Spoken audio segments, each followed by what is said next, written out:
broadcasting live. Excellent. It's Thursday night. And if it's Thursday night every other week, then you know what it is. It's the Musty Wargamer show. That's right. Awesome. So looks like we have somebody else with us already, or maybe not. I'm not sure. It looks like it. So how's it going, Rusty? Not too bad. Just put this in there. Okay, howdy-ho. All right. Yeah, it's been kind of a busy week for me in a way, just running around taking care of stuff. I haven't today, and well, yesterday and today is pretty much I had a few hours of hobby time to work on stuff. Yeah. I was going to say the same, like actually work related and work stuff have been really busy for me this week. So I've been squeezing in little things, but I've not had a solid dedicated run of hobby time this week. Yeah, it's one of those things where you just sit there and it's like, okay, I got to get this done. Oh, I got to get this done. Oh, I got to go get this done. And the next thing you know, it's like, I didn't get anything else done. So looks like we've got games with Sarge Eric in the house. Hey, Eric. Hopefully you're surviving the 100-mile-an-hour destructive winds of the blizzard you got going on out there. It's like, that's pretty nasty out there. I've been watching all the weather-related stuff, and I was like, man, I hope Sarge is hunkered down because it's looking bad out there. Wow, and we're in a big melt right now. Like we still have tons of snow from the snow we've gotten, but we're hovering above zero. It seems we're above the freezing point, and so stuff's melting. Well, we were sitting there 20 degrees, 10 to 20 degrees for such a long time in March here, and all of a sudden one day it went to like 50 degrees, and yesterday I think we had 60. Mm-hmm. And I was telling you I had pretty close to 2 feet of snow on the ground. And other than a few icebergs left where it used to be 10-foot piles of snow, they're maybe 4 or 5 feet tall now. And we had just torrential downpours. I think we got like 3 or 4 inches of rain. Eric just said he didn't get the water that you got. Yeah. You guys got the cold stuff. We got all the rain. So, what are you up to? I've been watching your videos, but what is your musty drink and what have you been doing this week? Well, let's see here. The musty drink of the night is from Confluence Brewing, Warrior Monk. That kind of fits right into our theme. Like, that could be like a miniature. Yes. It's like a little bit of AD&D also. That's right. And you got the big can. Yes, I got the 6. They only make 16 ounces. They know how to do it right. Oh, rats. And I'm going to pour it into my Guinness glass. I don't know if you can see it. Yes. But it says right there, Helcorex. Oh, nice. So I got it engraved can. And when did you do that? The guys from Guinness were in here a couple weeks ago. Oh, that's cool. And they said if you bought a couple 6-packs of whatever, and you could get there you can see it better. Yeah. It says Helcorex. Oh, yeah. I'm surprised you didn't put something like, draft from the inner sphere. My call sign of my Met Commander is Helcorex too. So. Oh, okay. There you go. You could have put Helcorex from the inner sphere. Yeah. Could have put Clan Wolverine, if you know anything about BattleTech. Yeah. 331st Royal Battle Mech Division.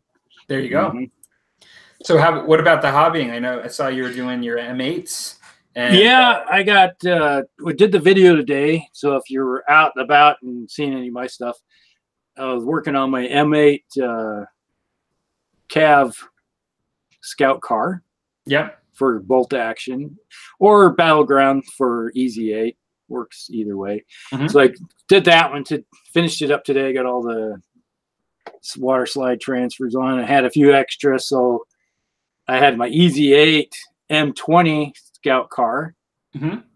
And I put some transfers on it too. So nice.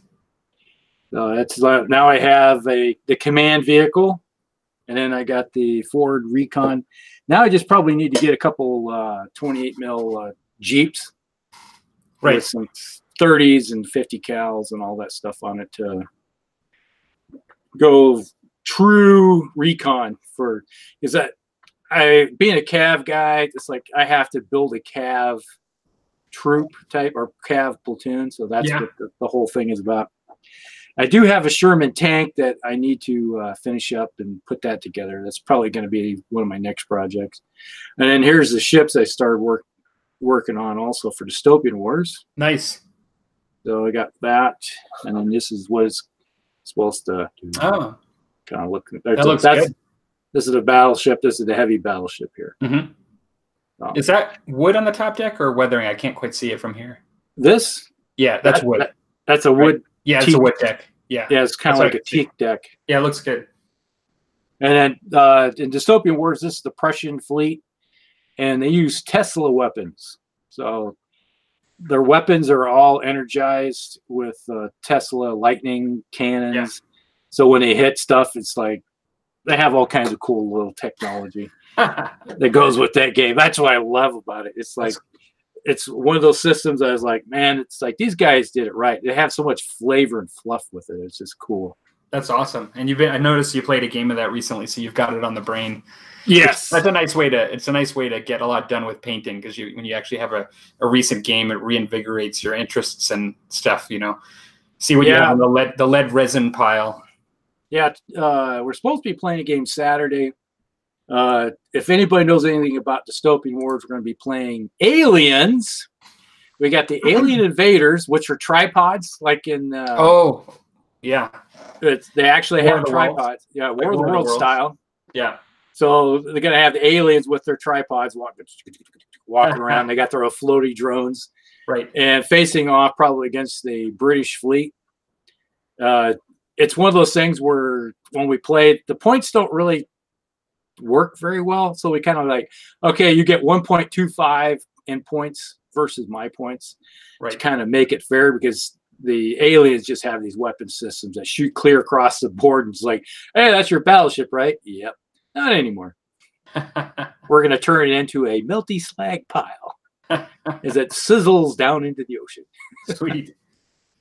So. Well, I don't have a lot to show tonight as far as I have my Infinity stuff that I've been just doing some highlighting with the airbrush and getting that set up, just doing some zenithal highlighting, some extreme highlighting with the airbrush. I'm going to work with that. But actually, while I've just been puttering between other things that I've had to do this week, I ended up pulling out all the stuff I had in the video and the AW or the French Indian War stuff. And today I just took the British and the British Command, and I guess there's like 45 of them, and I just put them initially glued them on bases before I going to do a little bit more inspection for mold lines, and then put some epoxy sculpt on the base and just kind of get them ready for priming for once I finish the Infinity, and then I'll be hitting the French Indian War stuff strong right after that.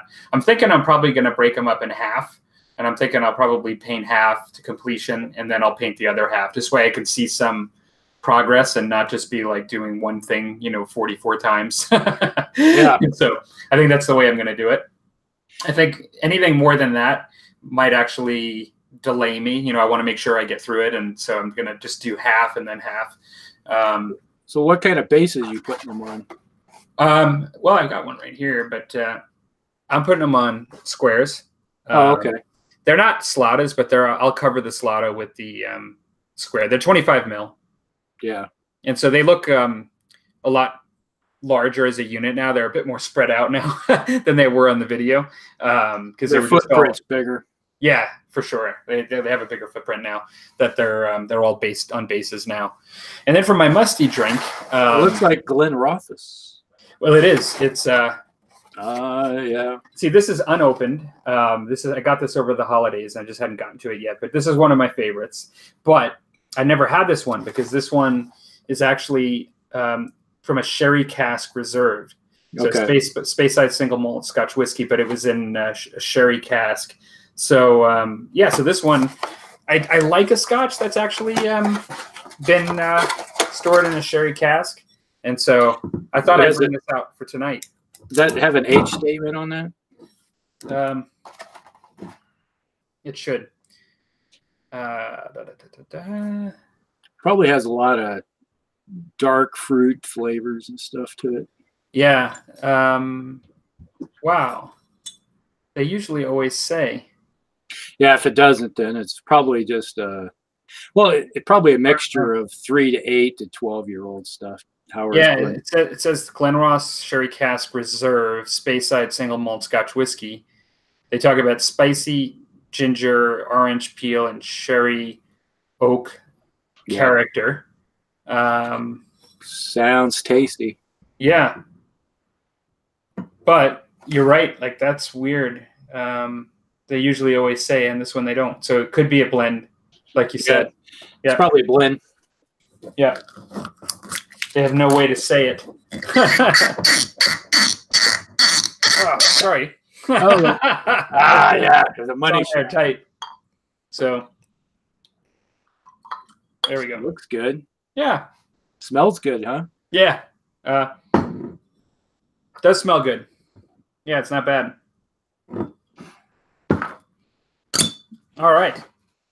So, shall we announce the topics for tonight? Sure can. You want to go first? Go ahead. No, you go. You announce them. All right. We're going to have 2 topics tonight. We got one that's going to be your favorite painting cheat or painting style or however you want to call it. First, we'll go off cheating. Then we're going to have start off tonight with our favorite, let's say, game mechanic that makes you very happy when you see it in most game systems. Probably. Hopefully. That's right. So, as far as the gaming mechanic one that we'll start with, when you think of the gaming mechanics, Rusty, that you've come across over the years, which are the ones that really stand out to you? Maybe which game did you first encounter them to your mindset, or which one's the most memorable if you don't remember the first one that you think of when you think of that gaming mechanic? And then out of those that come to your mind, because I'm guessing if you're anything like me, you have more than one. And you're going to go first, and I'm going to still say the ones that come to my mind in the games, even if we repetitious on them. But you just, what would be your favorite finally, after you kind of list the ones that you like, that you would say is your favorite? Well, let's just start off. Favorite mechanic would be alternating units moving back and forth. You mean between players? Yes. It gives a feeling that you're actually, to me, it's like most games you see, it's like that one, where's the siren's going to go off here? That one big game that over in the pond over there that shall not be named right now because the sirens will go off, is it's like you go, I go. Right. There's so many different games that you go, you move everything, and it just sit there. And a lot of games you're sitting there going, okay, let me know when you're done killing me. It's like it drives me nuts. You get the feeling that you're just standing there. All right, let's march up. Stand there, and then the guys go. All right, and then the referee comes out. All right, time's up. Your turn. Go shoot. What's left? Now that's kind of how I feel every time I play. You go, I go type game. Sounds bad, but when you got a mechanic of alternating units, it's like you move a unit, and then I get to move. It's like I had the bolt action miniatures out here. It almost is like that. It could be you move a unit, then a unit, depending on how the dice come out of the bag, right? But it gives you the feeling that you're actually involved into it, and you're not feeling like, man, if I just, he sees that, oh man, he's just rolling me up, and he's exploiting it with all of his entire army and just squishing me right there. Mm-hmm. Yeah, it's like you're sucking the life out of me. Type of deal. What is your maybe you said it in the middle of that and I didn't catch it, but what would be your go-to from your memory example of that game? Well, my first experience really you look at BattleTech, okay? Hmm? It's like BattleTech is you played the game. Is that you move a unit, I move a unit, and then it's simultaneous fire. So you don't necessarily feel like you're out of the game because then it's like, oh, I'm going to shoot everything over here, shoot over here, but you're like, I can move over here, and it's kind of like a chess game in a way. Is that I moved over here? What are you going to do? What you gonna do? And then it's like, okay, I got to counter this, and then I'll move a unit over here. And it's like, oh, I'm going to move over here. And they're like, oh, you know, type of thing. So it gives you feel like you're just, you know, it's like the flow of the game seems to me more realistic. Yeah. And you're not sitting there just like, wipe the drool off. But then there's other systems. Like I said, I mentioned bolt actions, another one. It's not really necessarily a you go, I go, or alternating units, because that one is total randomness of what pops out of that bag. So you could move a unit, and then the next die comes out. It's like, oh, I'm going again. Yeah. But then it goes back to where, I maybe have moved a bunch of my stuff and got it into position. Then he has all the rest of the moves, and then he kind of rolls you up. Yeah. But that is total randomness. That's in the far extreme of the alternating. Just alternating. Yeah. And then all the systems that I designed, even my fantasy game, is alternating units back and forth. So it's like, that's how much I like it, is that for some people, they don't understand the whole concept about it. It's like, well, that is so wrong. It's like, I want to use all my army and then do something. It's like, right. And it's like, that's a good example would be like War Machine, which I played a lot of. You move everything, do everything with your entire force. Flames of Wars, you do everything, do your entire force, other than a few interactions here and there. Like somebody tries to bring an aircraft, then you might have a moment of doing something if you want to. Yeah. But, you know, it's like vast majority of your biggest game systems are you go, I go. So what do you have any other ones that come to mind that you really quite like? Dystopian Wars is another one. It is totally you move a unit, then I get to move a unit. Right. It's alternating back and forth. And that's what I love about the game, is that you're not necessarily feel like you're totally out of the game. Do you have any other mechanics that that you also like, or is that just your favorite? That's my favorite part of the system. Now, another mechanic, which is also related to Dystopian Wars, is like my second favorite mechanic, is the exploding die, which I first experienced in playing Rollmaster, and it's a role-playing game. That's based on a D20 or it's like a D100. Yeah, a system, if you ever seen that, where if you get into a certain range, like in Dystopian Wars, if you roll a 6, that is an exploding die. So you get to roll that die again. If you get another 6, you get to roll it again. So it's like works really great in the game. Is like I move a unit and then I unload on you with all my guns and that I can. And it's like, oh, I got some 6s here. Yeah, add that up. And ching. Oh, look at there. I rolled all 6s again, which has happened. You know, it's like you roll 6 dice and you end up with 30-something hits. And oh, sorry about your battleship. But awesome. So that's pretty much my favorite systems that come to mind. Yep. What say you? Well, I kind of ran through this, you know, as we sometimes do. We prepare for these discussions, and the first thing that does come to mind, you know, like when I think it is bolt action and the whole random, you know, well, I like the random, you know, but I like the departure from the you go, I go with all your forces, because I came from 40K before playing bolt action. Yeah. And so I liked that. And I even played, to my memory, I played bolt action before Musket and Tomahawk. So either I was doing it at the same time, but I think I was looking at bolt action first. And I think you were. Yeah, and I really liked that.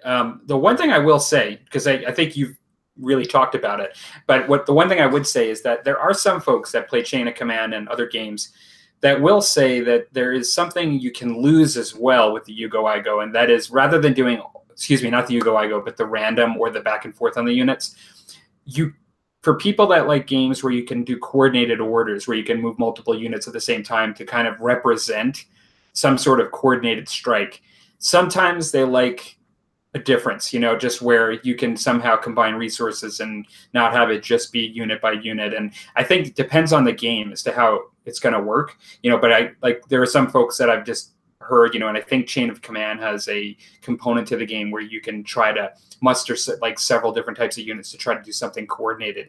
And, you know, there's something to be said for that. But I would agree with you, after coming from games where it's just total, like all of your army for one turn and the other person's just waiting unless there's melee, you know, of some sort, then the other person there, it's a really big refresher.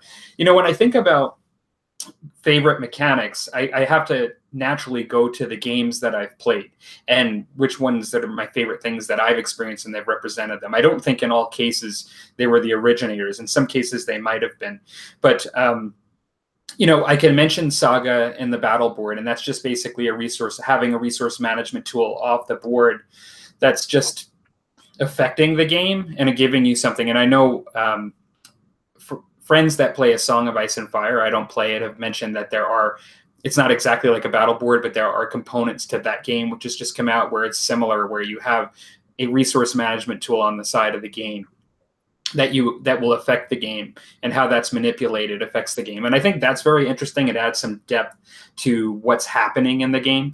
And so I like that. I like in Musket and Tomahawks in particular, I like a game that has random events where you're playing a game and all of a sudden some sort of random event happens and it just adds a lot of flavor. Like we've had games where literally like a bear, like in the woods, attacks, you know, a unit just out of nowhere, a farmer in a field. I always bring up this example because I love it. Just a sympathetic farmer, you know, to the opposing force takes a pot shot, you know, and it's just fun. Like, you know, just that kind of stuff that just adds a lot of character to games.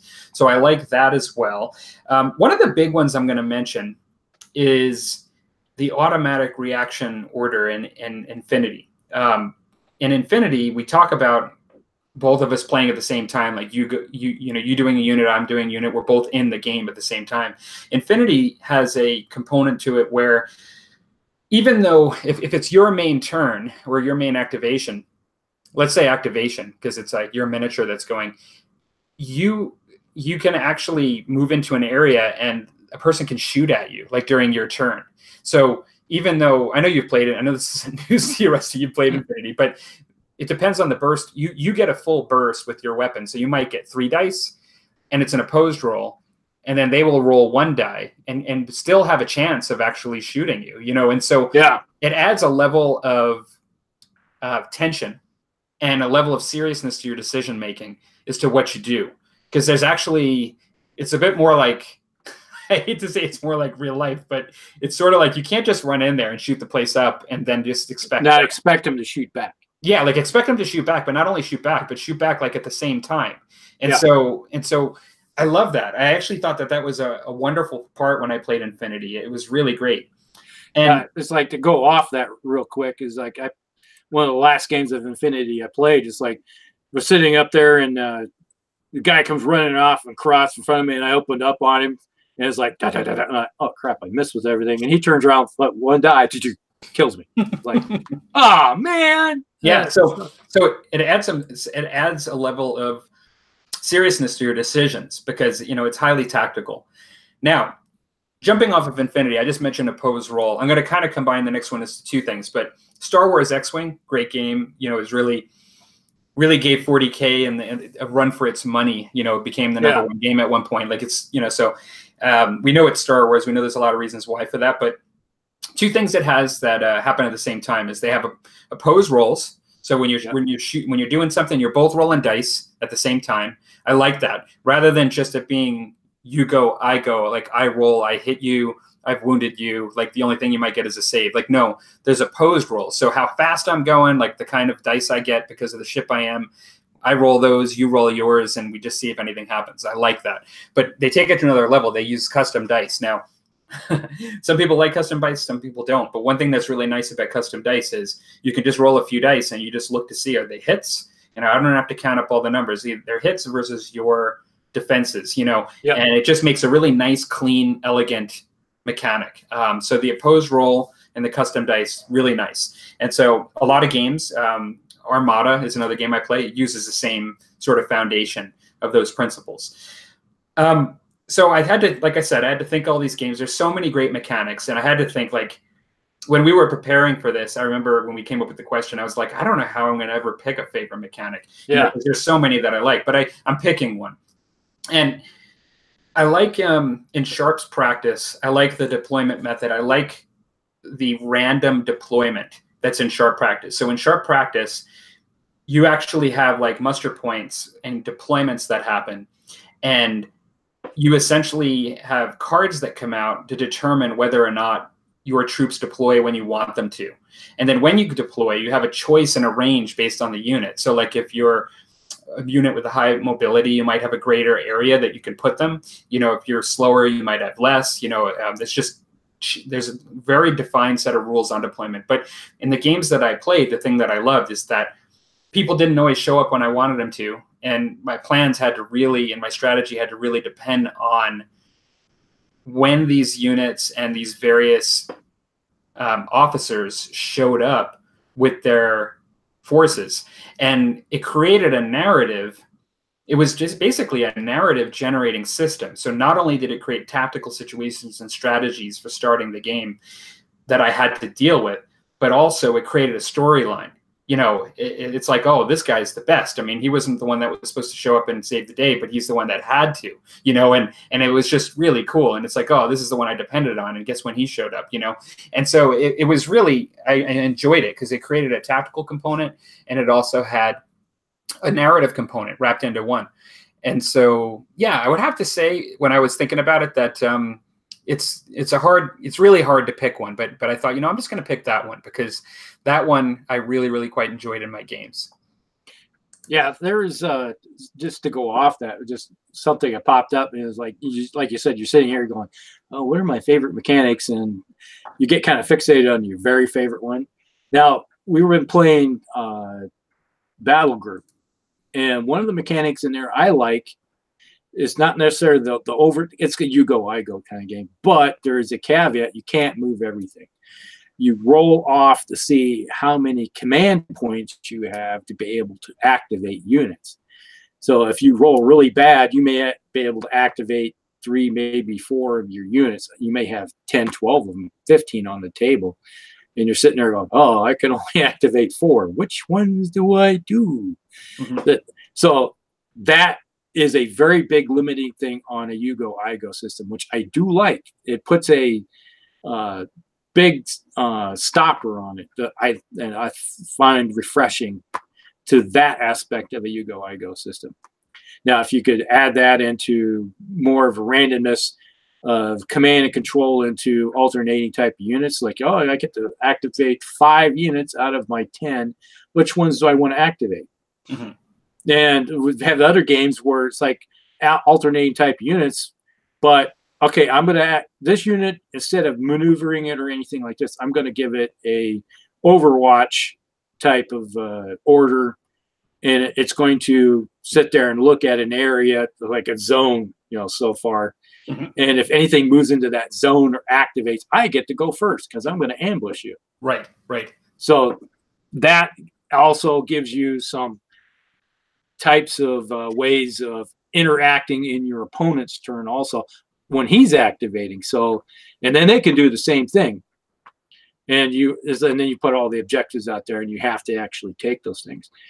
Something else that was popped up in my head I wanted to talk about, but now I can't think of it at the moment because I just got sidetracked with that other question. But well, what I would say, is another one that came up that I thought of when you were talking is, we talked about this on the channel before, and that sometimes how you differentiate units in combat can be done by modifiers. You know, that's quite common. It can be done by number of dice. So like in that game that you always refer to, Across the Pond, oftentimes number of dice, you know, is a, you know, piece in addition to statistics within the units. But one of the things that I've been running into more recently, and it's not new because Battle System has it, AD&D Battle System, but so does Burrows and Badgers, the game, the anthropomorphized animal, sort of fantasy game that I was telling you about, using different kinds of dice.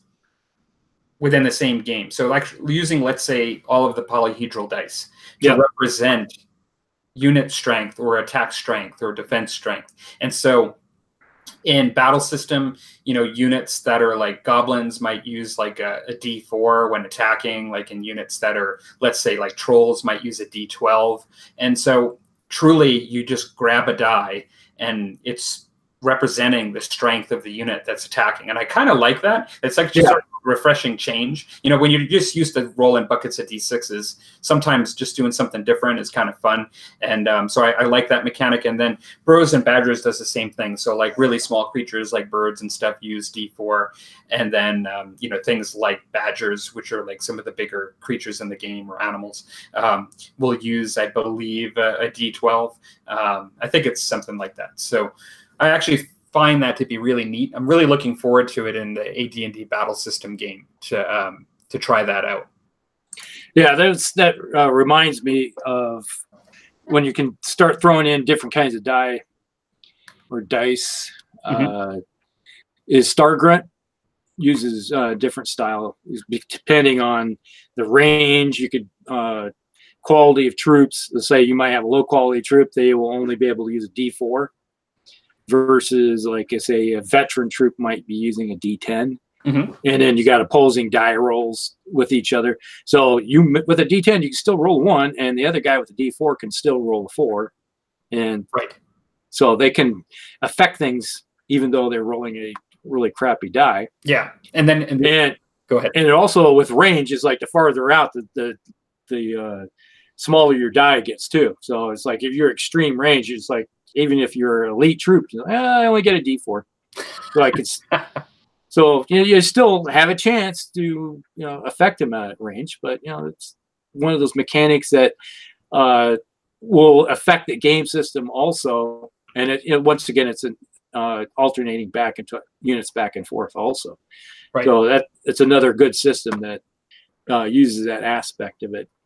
Well, and before we get to the comments here, because there's been a lot of discussion, I'll just mention in Burrows and Badgers, one of the things that I really liked is that even though those creatures have different dies, like size dies, anytime you get the maximum number on a die, it wins in an opposed roll. And so if you're rolling a D4 and you roll a 4, then it actually beats like an 8 on a D12.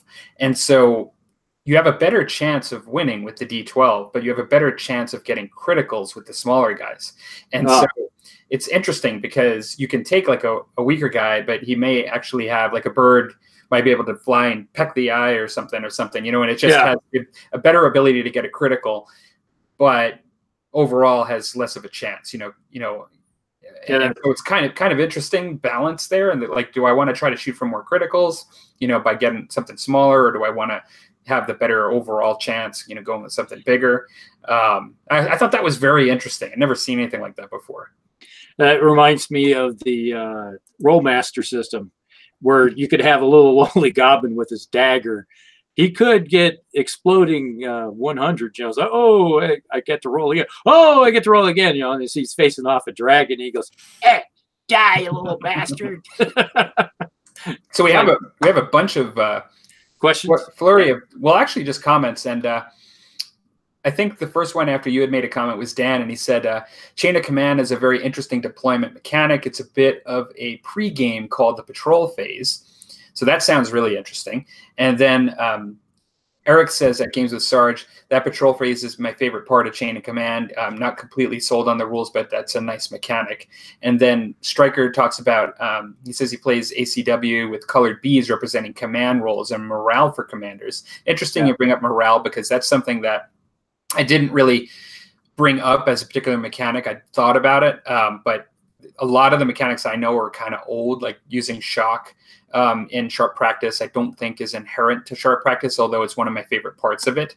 But I think morale and really innovative morale systems can be differentiators as well. And then Dan says,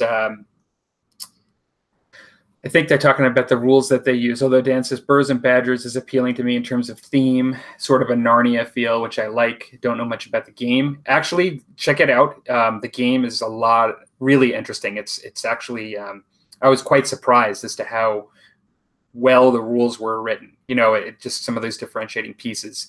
And then Striker says it was a homegrown rules for one of the guys made back in the early 90s. Don't think he remembers the name. That's in response to Dan's asking Striker about which rules he's using for ACW.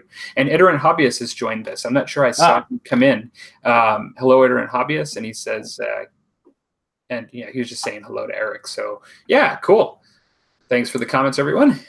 Yeah, that's another good thing that is, I was looking at something. All right. Let's going through the little questions here, our statements. I don't think I poured myself enough scotch. No, it's like it's probably too tasty. Yeah. How did you my lack of year-aged scotch is too smooth. What yeah, it's like the randomness, like Striker Mel brought up that using cards. One of my videos I put out some time ago were how to speed up your games using cards. Takes away who's going to move type of thing. That's one thing I like about it. We use that at conventions. It's like, oh, hey, you got to move. I don't care who you are. You got to move. It makes things go a lot faster at game conventions. I wonder whether it should. I got a question. What is Tiffin? It's like Sarge put out. I like the Tiffin concept. Well, the Tiffin, and it's been a bit since I played Sharp Practice, but I'm thinking of it in the sense of Sharp Practice. The Tiffin cards usually refers to the end of a phase within the game, and so you usually, once the Tiffin card comes up, as I remember it, don't hold me to this, but it was you basically clear your cards and you do a reshuffle.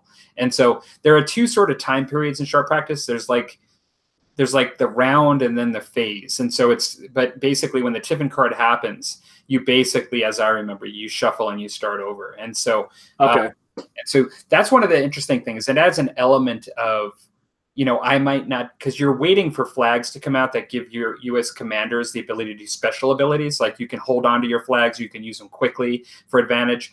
And a lot of times there's a tension as to like, I've got 3 flags. Should I wait for a 4th to come out? But what if the Tiffin card comes out? Because then I have to start over and I lose all of them.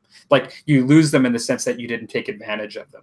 And so the Tiffin concept, as I understand it, is something that Too Fat Lardies often incorporates in their games. I'd be surprised if Chain of Command doesn't actually have that as well.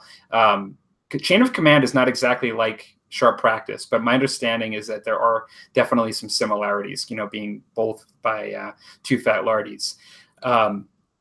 And so, yeah, that's my understanding of the Tiffin element.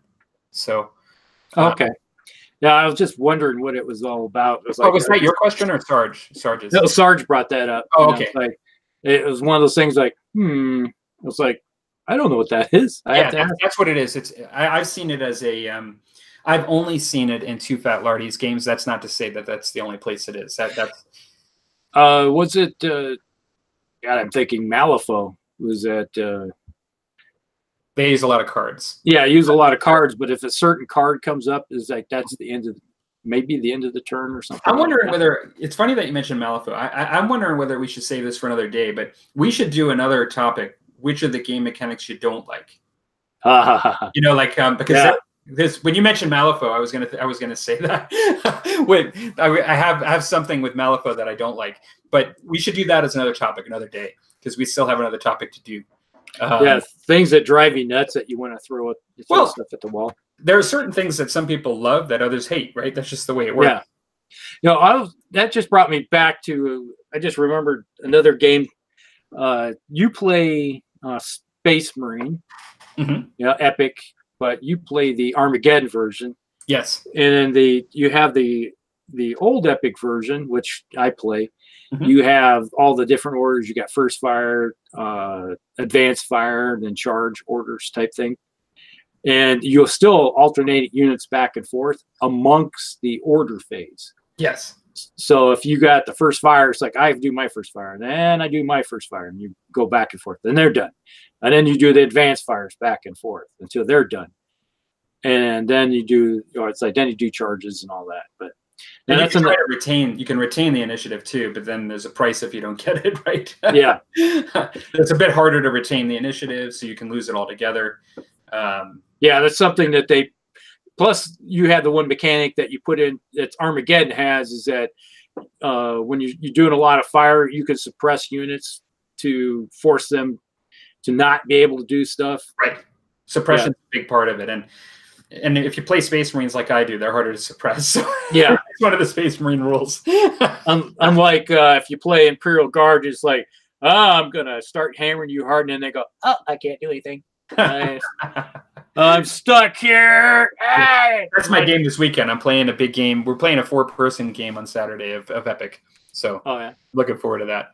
So let's check out the comments, and then we'll maybe move towards our next one. I think we got to do another episode in the future where we talk about the game mechanics we don't like. Maybe it'll be our minor topic. Probably. So yeah, just going up here, and there's a lot of, which is great. Our audience knows each other, and they're just kind of chilling out and chatting about other stuff too. And Eric says that's pretty much how the Tiffin works. So I'm glad I didn't mess that up too much. You got it right. All right. Aaron says he wants to like the Too Fat Lardy games, but he struggles with them a bit. He thinks it's because he tries to play it solo. That may be true. I've never tried to play them solo. They may not really transition well to that. And then Dan's confirming that those games don't really do solo as well.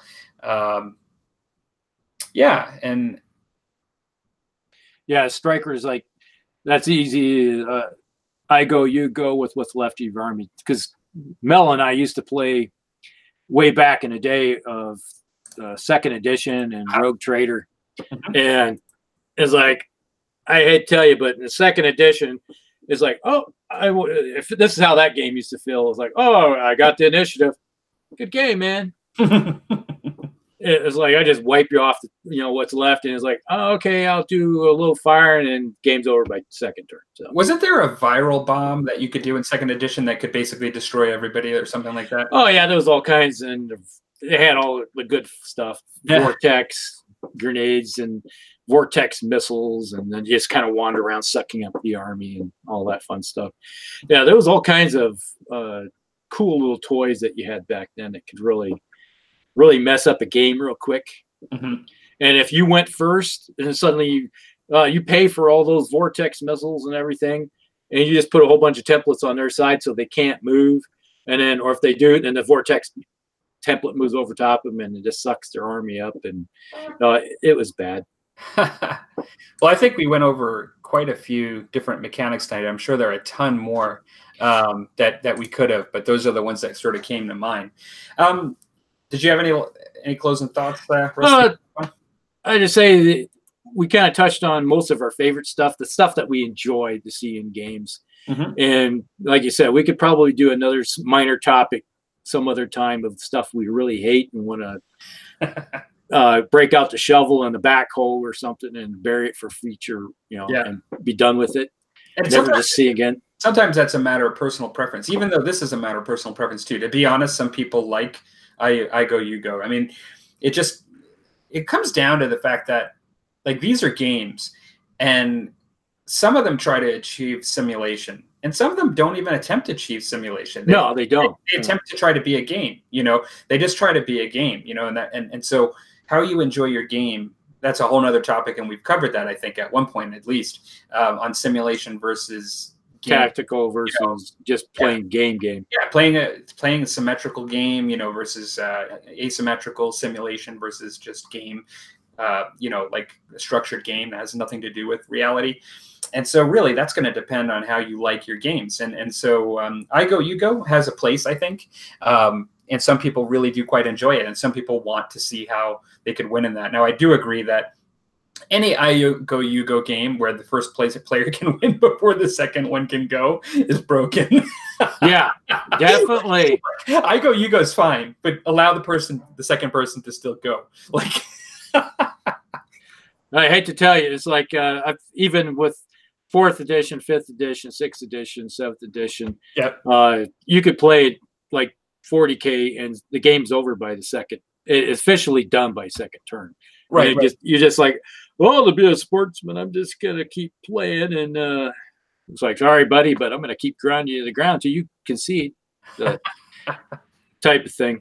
But I guess we kind of kicked that mule down the road. Stryker says that we call that the flavor of the month. The whole I go Hugo, that there is no second player. And it looks like Dan from Rocky's War Room is joining us. Hello, Dan. Thank you for joining us. Yes. Let's say hi, Rocky. We got a hoppin' audience in the live chat, which is awesome. Thanks very much, Rocky. He says nice show. Awesome. Yeah. There's like if you're enjoying a festive beverage tonight, just put it down below and let us know. It can be even water for that matter. Water's good with ice. It can be a water with a twist of lemon. Yes, I like lemon in my water. All right, should we move on to the next topic? Yes. Well, next topic, and this would be our kind of minor topic. Usually our second topic is doesn't take as much of the hour up, and we would it's just of the sort of do you have any hobby cheats or sort of techniques, painting, modeling, etc., that the traditional guard would sort of thumb their nose down at you for doing that, for the way you achieve that effect, regardless of how it looks? Or, is it just something that you like, it works well, it looks good to you, and it may even save time and come out with the same effect? Are there things like that you do, Rusty? What say you? Well, let's just say the first, what I consider cheating, and it works really good, is actually painting your miniature doing washes only. And at GW, with their large range of colors now with all their washes, you can do stuff with just spray painting it white and then going from there and actually putting all kinds of effects on it. Layering and just washing it. Plain, that's it. And then when you're all done with all the washes and everything, you can pick out like certain details and stuff you want to put in to actually accentuate. But your arachnid that you did, and I was just thinking I should go get that and show it off. That is actually comes to my mind as like really amazing. Like I was really impressed with it. Yeah. And then I want to just like this little guy right here. How do you think I painted that? I assumed with paint. Well, yeah, but how do you? I didn't think washes. Not washes so far. That is dry brush, or kind of a wet brush. It's like that looks really good. If you can see that, all the details. If I had a better camera look with the light, that is all. That's nothing but dry brush. That's quite good. Yeah, I have became a master of the dry brush. and it's funny because you hear such conflicting reports on dry brushing. I mean, you have people that will say, like, dry brushing, you can achieve amazing results. It's one of the easiest and hardest techniques to learn. Yeah. Like, it's one of those techniques that when you mess it up, it can look really bad. And also, but it's one of those things that if you know how to do it and you do it well, it can really add a lot, at the right moments. It could really be quite good. Yeah, it's one of those things where doing dry brush, I have figured out just the right consistency on the brush to get, not too dry, not too wet. And you can actually apply a lot of good paint on it very quickly. And instead of spending all your time, this layer here, this layer, and it's like, people wonder, how do you think I get through all my army so quickly and have them look so nice? I cheat. That's right. I'm going to see if the audience has said anything here. I got a bunch of comments. While you're doing that, I'm going to go get my arachnid. Yeah, go get it. Okay. We've got on topic. Eric says Agrax Earthshade, which is one of my favorite washes for sure. And I'm trying to see where that was in reference to, but I think that was maybe one of his cheats, or at least one of the solutions. And Dan says Agrax Earthshade took my painting to the next level, and I agree. It's an excellent wash. Washes in general. And then Craig Martin, I don't know that I saw him come in, but hello, Craig. Thank you for joining us online. And he's saying hello from New Zealand and the conversation. Awesome. And let's see here. Stryker says, I do a lot of dry brush as well, but mine is light gray. I think it adds a dusty used feel and limits the amount of paint pots you need. That's interesting. That's actually an interesting comment there, Stryker. I never would have thought of that. I think I do use grays when dry, and occasionally when highlighting black. And so I could see at times an application for that. And even as the folks said above, using a wash afterwards to toning it down where it needs to be. That's a good point. One thing I'd like to do, since you mentioned washes, and I think that was an interesting comment, painting the miniature with washes totally. I'd like to shout out the channel Rush the Wash, RUSH the Wash. And if you like Oldhammer, you will really like this channel because he's somebody that's really sympathetic to old Warhammer. But he paints strictly with washes for the most part. I mean, he may occasionally, I think he uses metallics occasionally, but he strictly uses washes. And he comes up with stuff that looks very similar to your arachnid that you're about to show now, like really beautiful. So you go ahead there and show that, Rusty. All right, here comes the arachnid. The arachnid. Yeah, there he is. That is awesome. It's like this light does not show it. It's kind of washed out a bit, but because if you look, there's blues and purples in there that you do in your video that are just so vibrant. And it is really nice. Get some more better light here. Yeah, I don't think it's doing it complete justice on the camera here, because you have your video where you showed that. Yeah, because it's right, and this thing right here, it's like all you're seeing is looking black, but it's actually it's like underneath that is all wash, 100%. The only thing I did by brush is the eyeballs that you can see, because I wanted to have like little pupils and stuff like that on it. Now I got another miniature. I don't know if I showed this one ever before. This one is all wash too. This is nice. My Skaven Vermin Lord. Yeah. And that is all washes also. Looks great. Everything on there. I think the only thing I did was the eyeballs, once again, is, I don't know if you can see the eyes very well, but in there, there's the eyes are the only things that came out.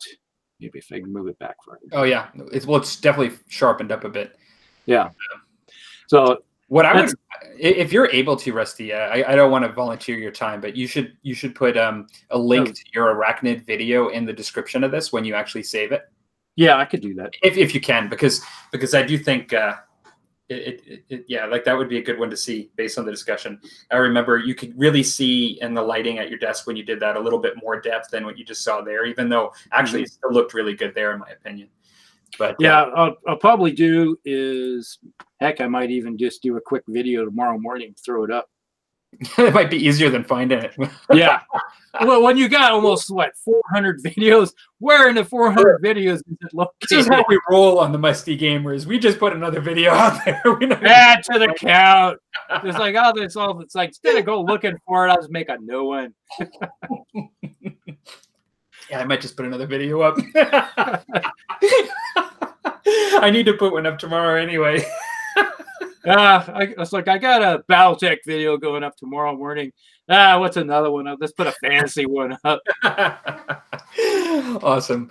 I don't even think I've gone yet. Like I don't think I've given. No, you haven't. Yeah, no. Okay.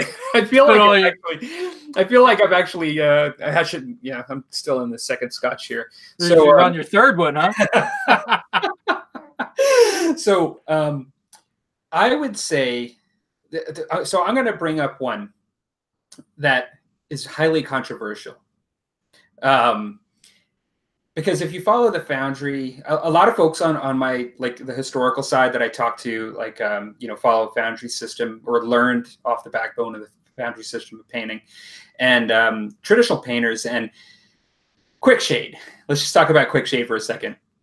I'm not going to say quick shade is something. I have some cans of quick shade that I don't even know if I could open them because it's been so long since I've actually opened them, and there's that hard enamel that's crusted around the top. But I have friends that use it, and I really think for tabletop standard, you can get some really beautiful miniatures for a lot less effort. It can create some wonderful contrast and softening down the initial paint job. And it even provides a little bit of a protective layer. And so even though once you put quick shade, it does limit what you can do after it to some degree.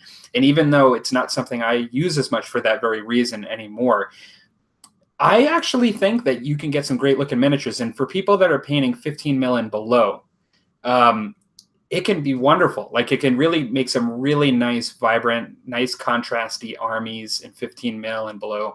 And it's great, you know. And what I would say is that I like to use, instead of the quick shade, the inks, the soft tone and the strong tone washes that Army Maker makes, and they're more like a glaze to me, more of an like an enamel feel than a true wash. I think of a true wash as something that goes right to the cracks, you know, of your model, unless you add something to it to thicken it a bit.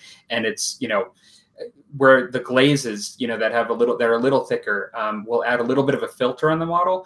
And so I like pre-highlighting things like on the face. Like I like to take a skin tone and then get a couple levels higher, like on the nose and the forehead, and then use something like a soft tone and ink from Army Painter to dull it down a bit, add a little bit of contrast in the crevices, and then allow what was popping really high, you know, on the highlights to soften it down. And some people might find that that's cheating. You know, I've mentioned that I'm doing a couple things there. I'm not just throwing that on there. Like I'm pre-highlighting, I'm putting that on, like, you do a number of things. But I find that for when you're doing a lot of miniatures, like you can get some really nice effects, and call it cheating, call it whatever you want. But I think it can really create a nice soft look with still some raised highlight features. And so that might be something that some folks consider cheating, because some folks think that you should end with your highlight. And unless you're ending with your highlight, you're not, you know, you're cheating, you're covering up your mistakes. And I don't always agree with that. You know, I think you do whatever kind of works for you. And, you know, some things win Golden Demon Awards while others just look really good in a quicker period of time on the table. I guess that's the way I kind of chalk it up to. Yeah, I would say you paint your army to what makes you happy. Yeah. All right. You're not painting your army. It's like, you know, if someone comes in, oh, your army looks really bad. It's like, well, it's painted. It's not bare metal. What are you complaining about? Type of thing.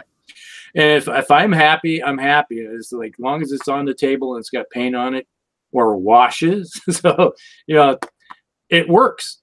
And like you said, it's like you can, whatever, when you're sitting there and you're looking at, let's say 1,000 15 mil miniatures and you want to paint them really quick, it's like you definitely got to figure out ways. It's like, okay, I got a game coming up in a month.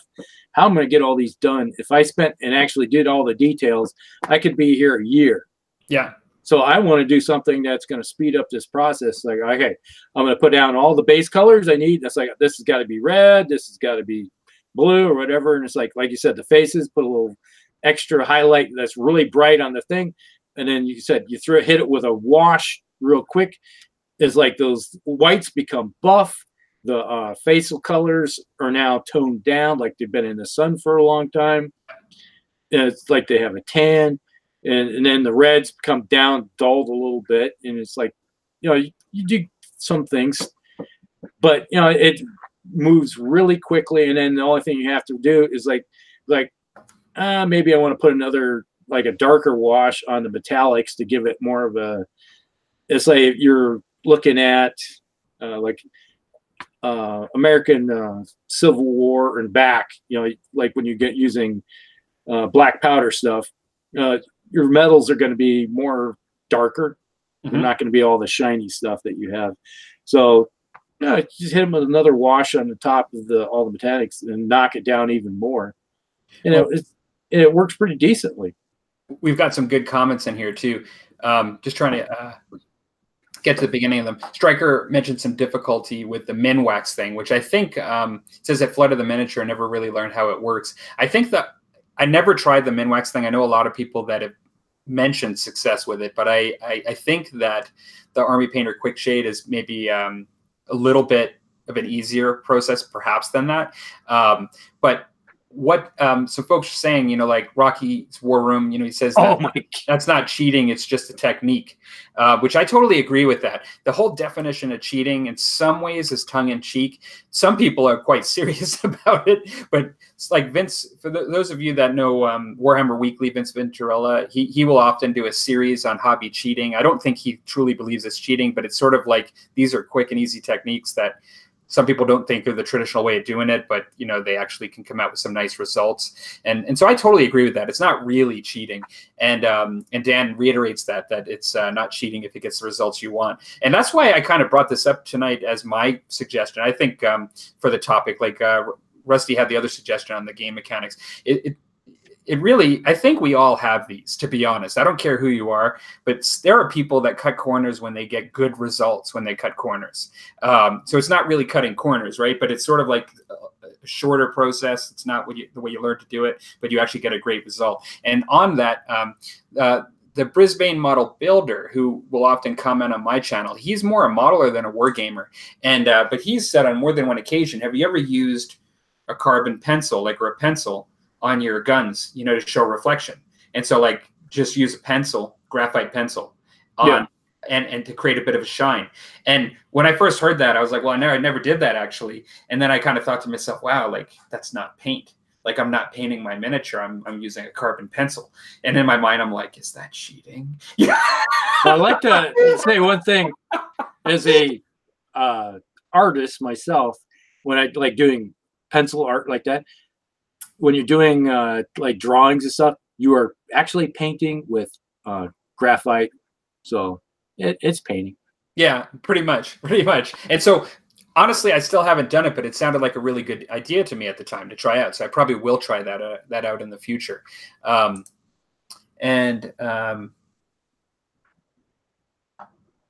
Yeah, so Craig had said goodbye. Thanks for joining us, Craig. And Dan has talked about using cheap paints low on pigment, getting some cool results. That was part of the painting process.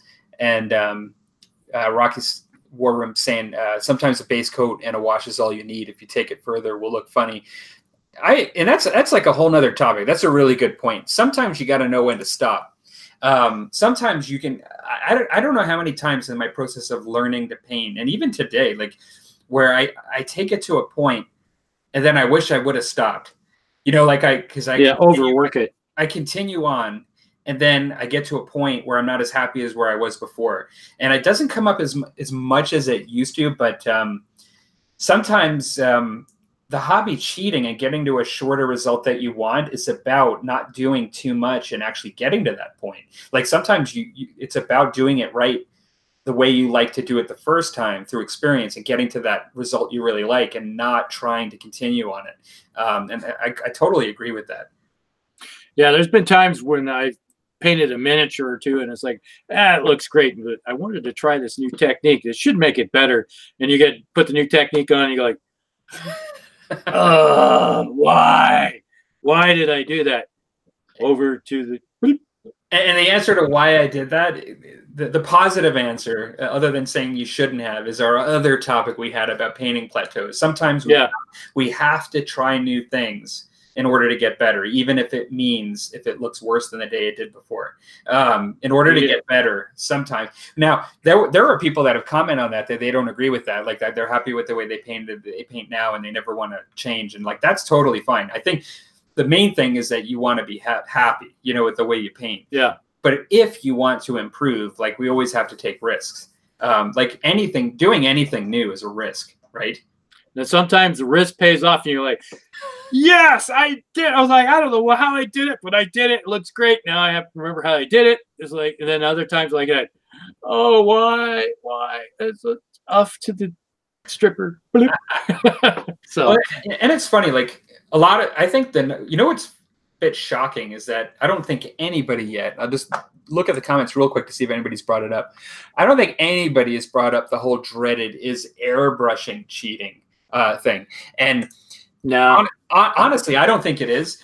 I'm not a heavy user of the airbrush. And the reason being is that I oftentimes find that I like my mix of techniques with traditional brushing. And even though I own an airbrush, it doesn't always provide that added benefit that I want. I use my airbrush more as a utility thing to both prime and varnish and things like that.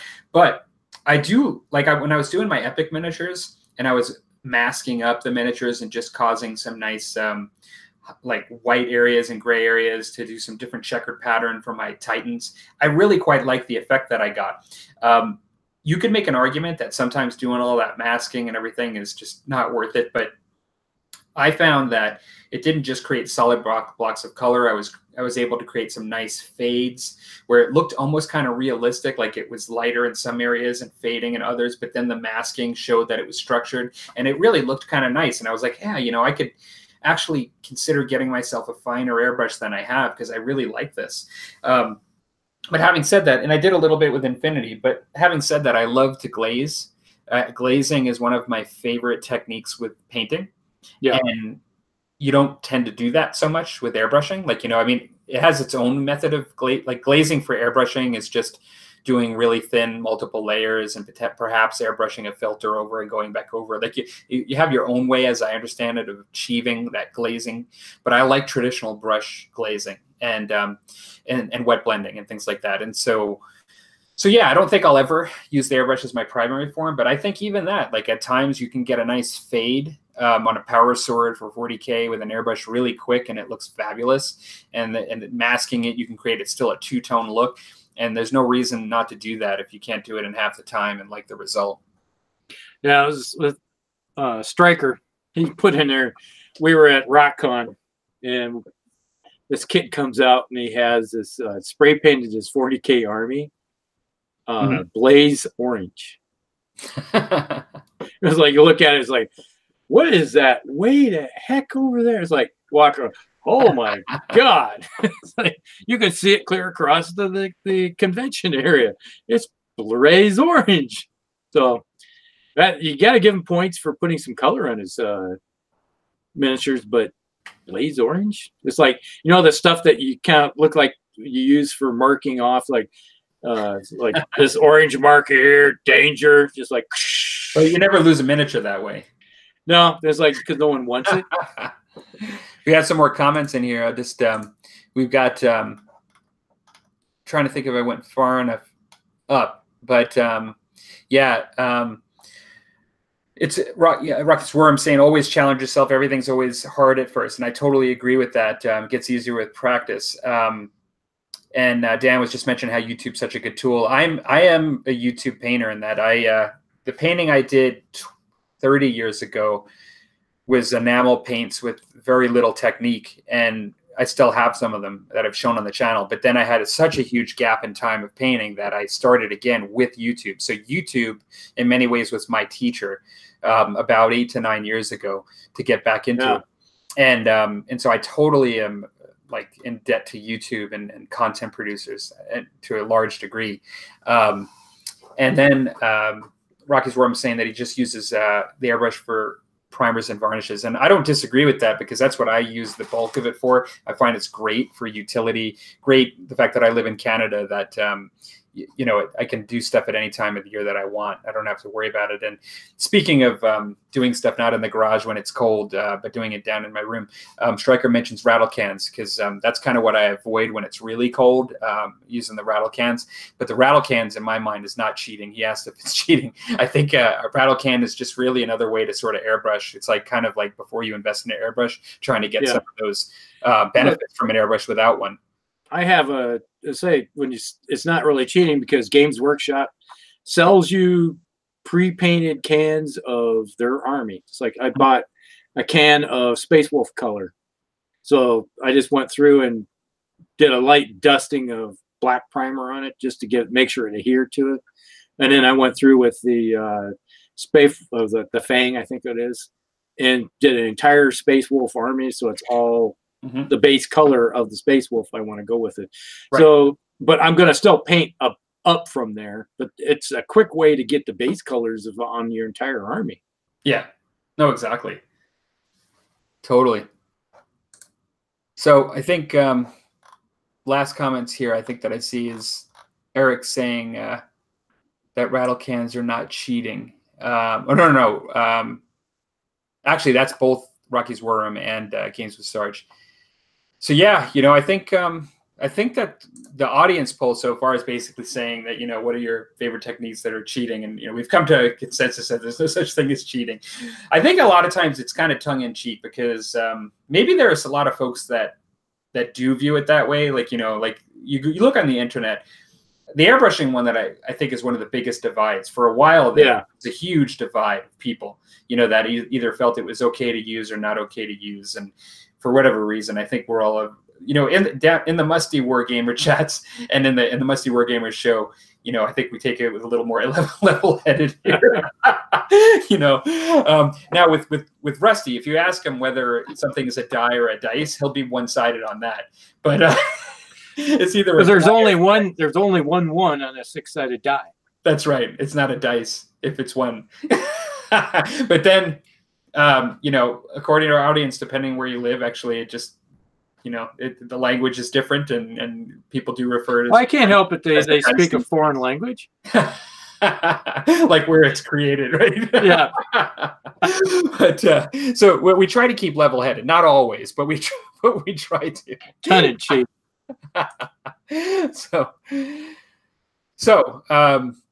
Yeah. So last comments here is Rocky's Word. I'm saying I think the word cheating is being used in the wrong context. I think some of the shortcuts are viewed as less skill needed by some painters, and therefore look down on it. I don't know. You know, and I think that's true. What Dan mentioned there. You know, that a lot of times people think that something requires less skill. I'll be honest with you. I don't think using an airbrush requires less skill in some ways. I mean, more. You can achieve some different effects pretty quickly. I do think it's a little easier to create a fade on a power sword with an airbrush than it is with like a wet blend. But at the same time, I think it's really easy to mess up miniatures with an airbrush. I have over the years. And you have to mix your paints so carefully, and you have to adjust the pressure so much, and you have to direct it and make all that work together to create an effect. And it's really easy to mess up a miniature, particularly with small miniatures. Yeah, there's been times when I was like painting some BattleTech miniatures with the airbrush, and you're just like, doing a camouflage, it's looking great, and it's like, shh, I was like, oh, like how in the heck? It's like an air bubble or something suddenly formed up, and then it just built up and, you know, just splattered all over. Like, oh, it looks like it just got shot with a buckshot of whatever, you know, went to a paintball gunfight or something, but. Well, and you know, my Infinity miniatures this week, I primed, base coated, did a zenithal, and then an extreme highlight, a bit more of an extreme highlight with the airbrush. I find I have to sort of do one session for each, because I find that by the time I'm finished with them, my compressor's hot and I have to let it cool down. And I also find I need to clean out my airbrush, you know, each time. And so I just find it easier to just do it and then actually clean it and let it cool down and then do it again the next day. A lot of people might think that it's just really quick to do stuff. It's not. I don't find personally when I'm doing a group of miniatures that I save a lot of time, like particularly with what I'm just describing. Like I end up taking about the same amount of time. I end up using more paint probably than less paint, I would say. It's like the last ones I did was, I guess it's been about 3 years ago. It was, what's the modern version of Flames of War? Team Yankee. Mm-hmm. I had a bunch of Soviet aircraft and helicopters and stuff that one needed a bunch of camouflage paint jobs, and I was like going through and everything. And it was on doing the last color, going through all of them, is when the compressor went tits up on me, and it's like, well, I guess I have to finish this with a paintbrush, but but you know, that's one thing. It's like you could suddenly, you know, you could have a $200 compressor and you use it, and all of a sudden it just dies, and so like well, my $10 paintbrush is actually going to have to finish the job, and it's still going strong. So yeah, there was some comments just about how there are tips and tricks to make things easier with the airbrush, prevent things going wrong, and I agree with that, Rocky. Yeah, it's a bit of a quite a steep learning curve to use the airbrush, and I actually felt like, looks like I'm just looking down here. It looks like Rocky was having to go. Thanks very much for joining. Thanks for joining. And I do agree with that. I actually find that there is a lot you can learn. There's a bit of a steep learning curve. There's a lot of technical stuff with the airbrush. I mean, learning to repetitively mix paint to the right consistency and how to use the right pressure to get the right results takes a bit of time. And it's a bit of a concert of things that you're trying to get to work right together. And I did a little video a while ago after 3 years of using the airbrush of the stuff that I'd learned and just the things that kind of work for me. But yeah, you know, like I still find that I like to use the brush, but I think the regular brush, traditional brush, primarily. But I still find that the airbrush is a great tool, and a lot of people have referred to it as cheating, you know. But I don't agree with that. I actually don't think that it's like a total cop out. I actually think you have to learn a lot to airbrush well. Yeah, it's there's certain things. It's like Dan mentioned, you know. It's a very big learning curve trying to learn how to use the airbrush. But once you figure it out, it goes pretty quickly. But then you said the noise, if you don't like that sound going, you know, right next to you. Yeah. Because unless you have a long handle on or hose for your brush to your compressor, you know, where you can stuff at some place where, you know, it deflects the noise away. So like mine was only like it's maybe it might have been a 3-foot hose possibly, but you really can't have a 3-foot hose from the ground. You have to have it on the table next to you. Yeah. So it's like eventually you can't listen to the radio or watch videos while it's going. So it does become a pain in the buttocks. And I find even while painting with an airbrush, there's a bit of maintenance that goes on. Like I find a dry tip at the front of the tip, and then all of a sudden you need more pressure from your compressor to get the same result if you're not cleaning out the front of your tip, and for longer painting sessions with the airbrush. So it actually has some a bit of a science sort of skill set that comes with it, and it requires its own set of challenges while you're doing it. I've never seen it as just sort of a laser light show where it just works the way you'd like it to do in a dream world. Like I find that there's a lot of stuff you have to do constantly, you know, to keep it going the way you want it to. But as I one of the hardest thing was that if you had access to airbrush paints and you had to actually use GW paints and then learn how to thin them down. Oh, that's a pain. Well, and I use both. I use airbrush paint, but I use model color, I use GW, but I mix them down. It's just through you know, I use water with basically flow enhancer and, you know, like stuff like that to basically make them to the consistency that I like. I don't use, you know, if I use thick paints, like, you know, and without watering them down properly, it would be shutting my brush down immediately. Real quick. Yeah. But you're shooting mud out. Yeah. But yeah, it looks like we got Matt is leaving as well. Or Matt actually Rocky's War Room? I've been calling him Rocky's War Room. I'm not sure if that is Matt. But yeah, when you had an air compressor sitting next to you for a long time, you're really good at knowing how it sounds. Yeah. Well, I think I think our show is about a little over tonight, and I think we've got some of our guests leaving before us, so I think that's a message that we've time to roll. Covered it. Exactly. Usually we do about an hour. So thanks everybody for joining us. And actually, Dan confirmed my suspicion that Matt is from Rocky's War Room. Yeah, that's what I was mentioning. So awesome. Well, thanks everybody for joining us. It was a pretty good night with all the topics that we had. That's awesome. So we will see you. Actually, we won't be exactly in 2 weeks. It might be a week after that. Just we'll actually put up the announcement just because I'm going to be going away actually on one of our regularly scheduled times. So we will actually put up our next show, but it'll be in the next couple weeks. Yeah. I think it's 3 weeks from now. You're going up to the cabin or something? Yeah, exactly. Yeah. So, all righty. Okay. Well, everybody, it was a good night. Enjoyed all the conversation you guys had down below, and hopefully we got you into the loop there, and so you're on the show with us. So if you want to join the show, you know, just drop us a line and say, you know, down in the chat someplace, and you can join us if you want to. And we enjoy having everybody come in and chatting in the live stream, because if you notice, if you're in the live stream and you're chatting, we bring you into, and we all of you into the conversation. So if you have anything else left to say. No. No? No, I think we've not a thing. I have nothing. Bye. All right. On that note. All right. So everybody, you guys have a good one, and we'll see you in the next show, and we'll see you in your channels also. That's right. And you guys put up some good stuff, and we'll talk to you later. Night from the command bunker. See you, everybody.